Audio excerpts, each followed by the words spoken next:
Public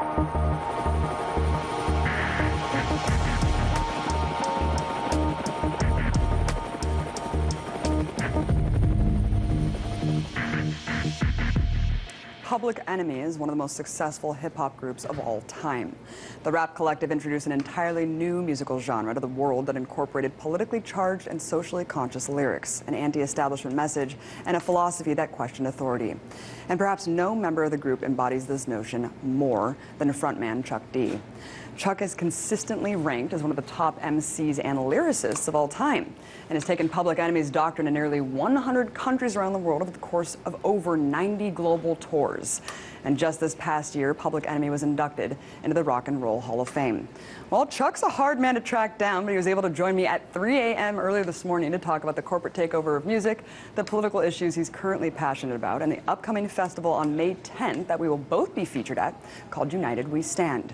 I first asked him how it feels to be a part of the Rock and Roll Hall of Fame. No better feeling was reached than the Rock and Roll Hall of Fame night when we had the Honorable Harry Belafonte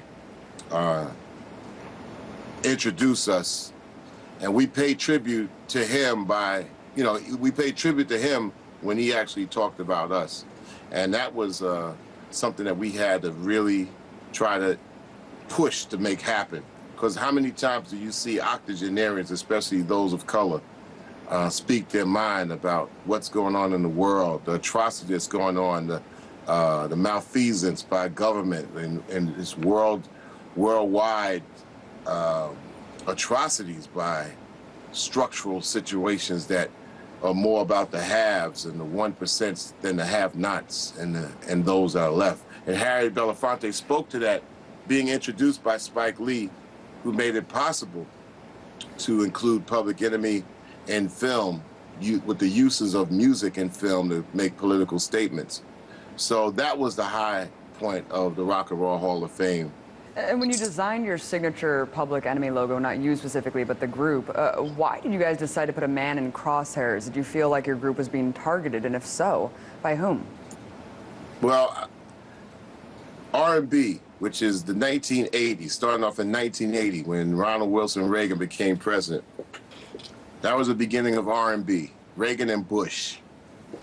And being a black man, 20 years old in 1980, going through the decade of the 80s, I seen a lot of things that were highly hypocritical, the same old guard in charge, and just a total whitewashing over everything present in order to get back to the great old American spirit, for whatever that meant. So witnessing this in the 80s with the whole thing about, Reagan, I knew that being a black man or a black teenager or a black male in 1980, 82, 81, 79, 78, I knew we were targeted and not being part of, or not accepted as part of the public. Public Enemy goes back to that original thing in the Constitution that considered black people 3/5 of a human being. And with that, if the public is going to follow the document of the Constitution and we're going to be written up in it, then therefore it must be the enemy, adversary. So Public Enemy came up out of that. And on target was a B-boy at the time, which was the person that followed hip-hop, the rebellious figure that really didn't go for the okie doke. Crossed arms like Run DMC. This undercurrent of the bastardization of music. Chuck, you said that in the past that the essence of black music was in the group. Why do you think that the music industry has started to brand individual artists more and abandon that group? This was a concentrated effort by the major record companies who are in cahoots with the radio networks. They're all what they call cor-plantations, which have slave employees to do whatever it takes just to keep things into the black as opposed to the red. But when a cor-plantation does not give a damn about the population on a whole and just worries about their spreadsheets and their charts and their P&Ls, then they have to be questioned. They have to be checked. And the radio stations work on that premise. The record companies, which are really banking systems, work on that connected premise. And all these things. That's why I kind of wrote a piece recently just saying that what are we going to do for about stopping hip hop from becoming the new CoIntelPro one-stop shop for the prison industrial complex. Yeah. Because if you create the climate and you say it's hip to actually go into this area of thuggery where they've set up these, or they created these new laws that are locking up so many people for almost like doing nothing. Mm-hmm.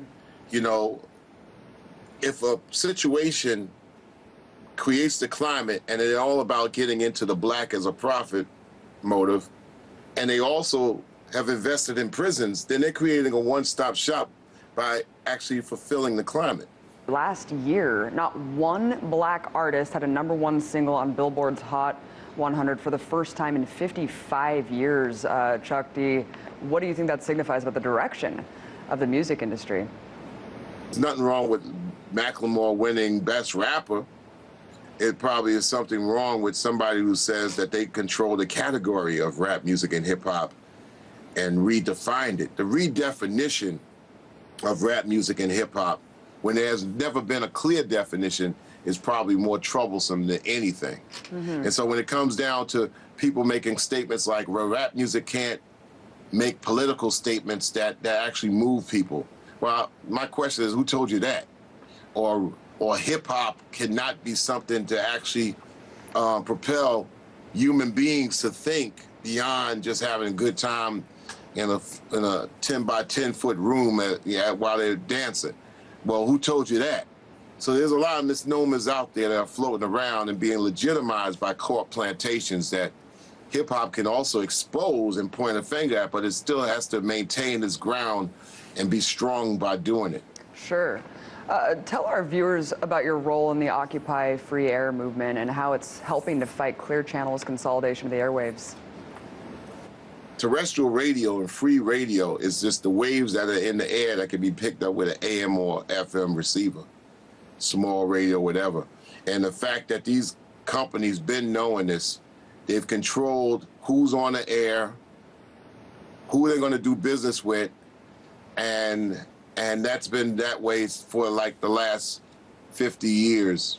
And that's just a crime when a local artist can't be heard, has zero chance of being heard locally because the airwaves are sucked up and soaked up by these cor-plantations that want to dictate the people. Same songs over and over and over again by the same artists. It's amazing. It is a crime. Yeah, but nobody, the question is like, we ask the question why and never get an answer. And you get answers, these totalitarian answers like, well, they're the ones that are popular, what people are asking for. It's like a Pavlov dog effect. It's like, well, we played it to you 100 times, so you get conditioned to ask for what's been played to you. So you guys have had 95 tours, 96 countries. How have your travels influenced your views on the notion of internationalism? Immediately. We knew that with our point of view, we couldn't exist here in this vacuum. The minute we were able to get our passports, which is kind of derogatory. Getting a passport is like begging for a slave paper. So what difference is that from like South Africa back when you had to have your freedom papers, or you showed somebody in America that you gotta, get permission to go from one plantation to another plantation because a master's told you so. Well, I just think it's derogatory for human beings, especially in the millennium, to get permission to visit the planet Earth. But we got to have a passport because governments are in charge of things. And I'm a culturalist. I'm an earthicist. I'm not a citizen of anything. I believe that culture and governments are diametrically opposed, far apart, and beware of a government that says it's in charge of culture. So I like the world, and I like to visit the world. I don't necessarily gotta, I don't like asking governments for permission to visit the Earth, which I feel all humans should have. Chuck, We are both going to be at the Free and Equal Festival on May 10th, which is all about creating that level playing field for political candidates. Why did you sign on board of the festival? Because I got a big voice, and I think my voice, along with my partners, can lead a genre with big voices to make an impression with music that can be just as impactful, if not more so, with the uses of technology and direct media today than the Pete Seegers, the Kingston Trio, Curtis Mayfield, Odetta, Joan Baez, people like that. You know, we should be able to make hip hop be impactful and make a statement and escape the corporate veil that just cloaks dumbassification and anti-intellectualism on the masses. I think it's the position of the artists and the artistes to combine with people who do this work tirelessly, nonstop, all the time, giving their lives into it. The least we can do as artists is bring light to that, like a prism. Music's this universal language, and that's what's so amazing about this festival, is bringing so many artists, musicians, and just really amazing radical thought there, Chuck. And there's so much divide and conquer going on when it comes to uniting these voices outside of the establishment. Will it take more events like United We Stand to really take this alternative movement forward? It's a shame that we're considering this radical. The whole game and trick is that they could get a couple of, they could get time on their side and get a couple of generations who are really combative about it to get old and pass on and trick the new generations and throw toys at them to hold them off. And one of the biggest crimes is the MTV networks, and they spell MTV EMPTYV, because they give you nothing really. And the Booty and Thug network of BET that's hijacked hip hop and rap music.